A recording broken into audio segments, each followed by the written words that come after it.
Bonjour à tous et bienvenue dans le MAG. Aujourd'hui, mon invité est Jeannette. Bonjour. Bonjour. Alors vous êtes metteur en scène au sein de l'association Loisirs et Culture Vièvre-Lieuvin, une association basée sur le canton du Lieuvin, offrant des spectacles à un large public dans le département de l'Eure. La saison estivale a été riche en animation pour vous, on va y revenir. J'aimerais revenir justement sur vos prestations. L'association a présenté de nouvelles créations comme Émilien, compagnon du Tour de France, qui a été joué à Morinville-Jouveau. Quelle est cette histoire ? Alors, Émilien, compagnon du Tour de France. Donc ça se place en 1905 dans le village de Morinville. On aborde différents thèmes, mais avec en fil rouge le compagnonnage, justement, avec un jeune garçon, donc Émilien, qui devrait reprendre la ferme familiale, mais qui n'en a pas trop envie et qui, en discutant avec d'autres personnes, notamment un compagnon du Tour de France, développe l'envie de voyager et de faire cette profession. Ce n'est pas en accord avec ce que voudrait son père, et donc ça donne lieu à quelques frictions. Et on voit aussi d'autres scènes, donc notamment on a abordé aussi l'affaire Dreyfus, qui était presque terminée à cette époque-là. Également le Tour de France, mais à vélo, puisque le Tour de France cyclisme de 1905 est passé tout près de Morinville, donc on a imaginé que certains coureurs cyclistes avaient pu se perdre vraiment dans ce village. Voilà. Donc il y a différentes scènes, donc toutes ne traitent pas du compagnonnage, mais on est resté en fil rouge avec ça. Et donc il n'y avait pas que du théâtre, il y avait aussi des vrais compagnons qui étaient là pour faire des démonstrations de leur art et puis faire tester un petit peu à tous, aux enfants mais aussi aux adultes, tailler un petit peu la pierre, des choses comme ça. Et on avait aussi mis au point pas mal de jeux, avec des petites énigmes aussi. Quand on réussissait un jeu, on avait une partie de la réponse à l'énigme pour répondre à une énigme plus globale et gagner des petites récompenses. Donc il y avait pas mal de choses. Ce n'est pas que le théâtre, quoi. Il y avait pas mal de choses sur ces 2 jours. Totalement. Et justement, comment c'est construit ? Parce que vous nous parlez justement d'une partie historique également sur ces pièces. Comment est-ce que vous travaillez justement sur cette pièce ? Sur la partie historique ? Totalement. Eh bien, on fait beaucoup de recherches en amont, à la bibliothèque, sur Internet, tout ça. Et puis, on définit les thèmes qu'on voudrait aborder. Et ensuite, on est 3 dans l'atelier d'écriture. Donc, on se répartit un petit peu les scènes. Moi, je préférerais écrire sur tel thème. Moi, je préférerais celui-là. On se laisse un peu de temps. On se retrouve quelques semaines après. On partage, on fait des remarques sur ce que chacun a écrit pour aboutir vraiment aux scènes finalisées après. Donc, il y a plusieurs cerveaux pour au final une même histoire. C'est bien ça. Et à qui s'adresse ce spectacle ? Alors, Émilien, compagnon du Tour de France, c'est assez familial. Tout le monde y trouve un petit peu son compte, les enfants et les adultes, puisqu'il y a quand même des grands décors, pas mal d'éléments visuels, pas mal de petits éléments comiques aussi. Donc le but, c'est en fait aussi d'apprendre pas mal de choses d'un point de vue historique, mais de façon ludique, sans que ce soit vraiment cours d'histoire, puisque là, on est vraiment dans quelque chose de théâtralisé, de romancé, tout ça. Donc les informations, elle passe plus facilement. La difficulté dans l'écriture, c'est quand même de garder justement une histoire, des dialogues, tout ça, et que ça fasse pas trop scolaire, et en même temps de passer quand même pas mal d'informations pour continuer à faire vivre aussi, que les gens se rappellent un petit peu ce qu'il y a eu. Bon, en 1905, il y a eu beaucoup de bouleversements, et c'est important des fois de se les remémorer ou de les apprendre quand on ne les connaissait pas. Et justement, c'est une autre manière aussi d'apprendre que le côté bouquin, scolaire. C'est aussi pour ça que vous avez mis en place ces scénettes théâtralisées. Oui. Notamment l'affaire Dreyfus. C'est vrai que tout le monde connaît le nom affaire Dreyfus, mais moi, la première, avant qu'on fasse des recherches là-dessus, j'ignorais vraiment tous les rebondissements, tout ça. Donc c'est vrai que ça permet d'apprendre plein de choses, mais en s'amusant, en rigolant, en passant un bon moment, quoi.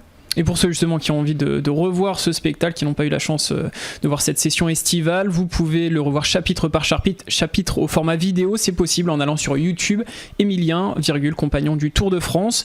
Il y a également un autre spectacle de texte sous forme de promenade théâtralisée, Le voyage de Sourdin pousse refrain, avec des péripéties de 2 protagonistes normands. C'est ça, donc les 2 spectacles étaient en lien, mais il était possible de voir l'un ou l'autre indépendamment, ça n'empêchait pas la compréhension.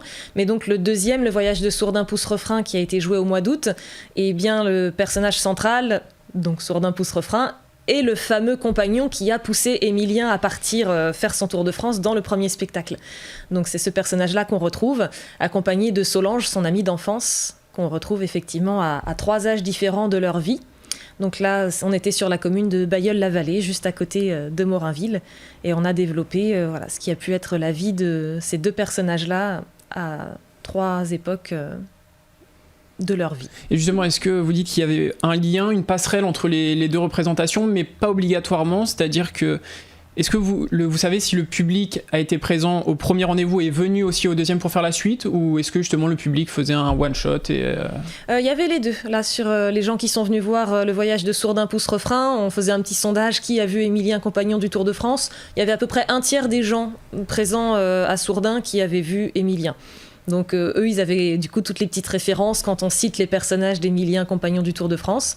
Et les autres, du coup, ont regretté de ne pas avoir vu Émilien. C'était un plus. Mais voilà, ça n'empêchait pas de voir et de comprendre. C'était deux styles différents. Le Voyage de Sourdin pousse refrain, voilà, c'était quand même plus pour les adultes et adolescents, parce que beaucoup de textes et quelque chose d'un petit peu plus romantique, donc peut-être un peu moins adapté pour les enfants, pour le coup. Et donc là où vous parlez vraiment d'une histoire normande avec des protagonistes normands, c'était important pour vous justement de marquer, d'ancrer le territoire sur cette pièce? Oui, et puis ça nous paraissait logique de toute façon, avec ce qu'on avait débuté comme histoire dans Émilien, compagnon du Tour de France. Le personnage de Sourdin pousse refrain étant né à Morinville et revient régulièrement au cours de sa vie rendre visite à sa famille, donc on voulait de toute façon ancrer l'histoire vraiment dans ce territoire-là. Et puis de toute façon, au sein de l'association, c'est vrai qu'on fait toujours des scénettes, tout ça, sur ce qui s'est passé quand même en Normandie. C'est un peu la marque de fabrique. Alors ces deux spectacles ont été écrits par Fabienne et Thomas Grandcir sur une idée de Véronique Tacouen sur la première représentation et vous-même. Vous êtes metteur en scène. Comment alors avez-vous fait évoluer justement ces deux projets? Combien de temps on met pour mettre en place ces projets? Souvent on travaille dessus au moins 6 mois en amont. Bon, pour Émilien, compagnon du Tour de France, ça a été différent parce que l'année dernière, on devait le jouer et il y a eu le Covid, donc on n'a pas pu, etc. Donc il a mûri plus longtemps, celui-là, pour le coup. Mais sinon, oui, 6 à 9 mois en avance, c'est là qu'on commence quand même, nous, à se retrouver avec l'atelier d'écriture quand même pour commencer à réfléchir, tout ça. Tout le monde a d'autres activités à côté, donc il faut laisser du temps à chacun quand même d'écrire ses scènes, tout ça. Et puis les répétitions, c'est quand même souvent 2 voire 3 mois à l'avance que ça commence. Puis il y a le travail de communication, il y a tout ça. Donc après, on est aussi toute l'équipe de Loisirs et Culture qui participe à tous les à côté. L'atelier d'écriture, c'est le début. Et ça a été plutôt une assez grande réussite pour vous cet été. L'une de vos forces aura été d'inviter le public à être acteur de l'événement, comme vous nous l'avez dit tout à l'heure. Ce n'est pas un simple spectateur lors d'une représentation, mais là, vous l'avez fait participer entièrement dans le projet. Quel bilan pouvez-vous en tirer et quel retour avez-vous eu ? Par rapport au fait que le public ait participé ? Oui. Ça. Donc ça, c'était plus sur Émilien pour le coup, parce qu'à Sourdin, on ne faisait pas spécialement participer les gens, on les faisait juste voyager. Mais non, je pense qu'ils étaient contents parce que ça leur permettait aussi, notamment pour les enfants, de pas juste s'asseoir et regarder, mais de participer. Ils ont pu se rendre compte, par exemple, pour la taille de pierre, que c'était quand même pas si facile que ça en avait l'air, etc. Donc non, je pense que les gens étaient contents de participer, puis on les forçait pas non plus, c'était pas une obligation de faire les jeux, de répondre aux énigmes, on laissait les gens faire comme ils le souhaitaient pour qu'ils passent vraiment le meilleur moment possible. Alors est-ce que vous pouvez nous dire un mot sur la suite pour ces deux spectacles? Est-ce qu'il va y avoir une suite? Est-ce qu'ils vont être reportés, enfin en tout cas repoussés à l'année prochaine? Ils vont continuer ou est-ce qu'il va y avoir des nouveautés l'année prochaine? Alors au jour d'aujourd'hui, comme on est juste à la fin de l'été, on ne sait pas encore, on va déjà faire un petit bilan de ce qui s'est passé cet été. On a toujours aussi la phase où il faut rendre les costumes, tout ranger, etc.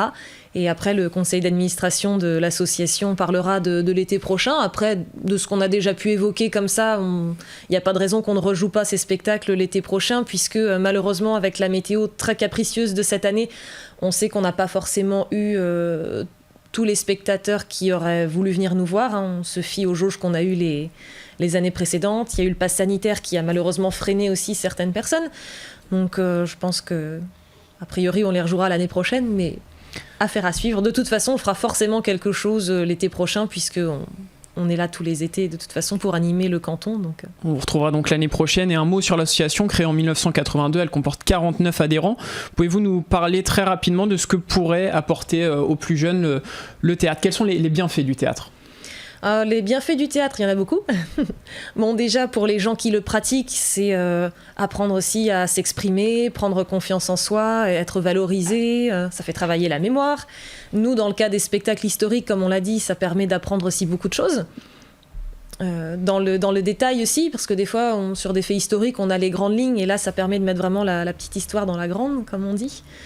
Donc ça leur apporte aussi des choses simplement en venant voir les spectacles. De toute façon, c'est la culture, c'est le spectacle vivant. Et on apprend donc en regardant aussi finalement. Oui. Donc rendez-vous l'année prochaine en tout cas pour vous revoir de nouveau, ou en tout cas ces spectacles présentés cet été. Merci à vous Jeannette d'avoir participé, et sachez que vous pouvez retrouver cette émission sur notre site et application Radio Sensation.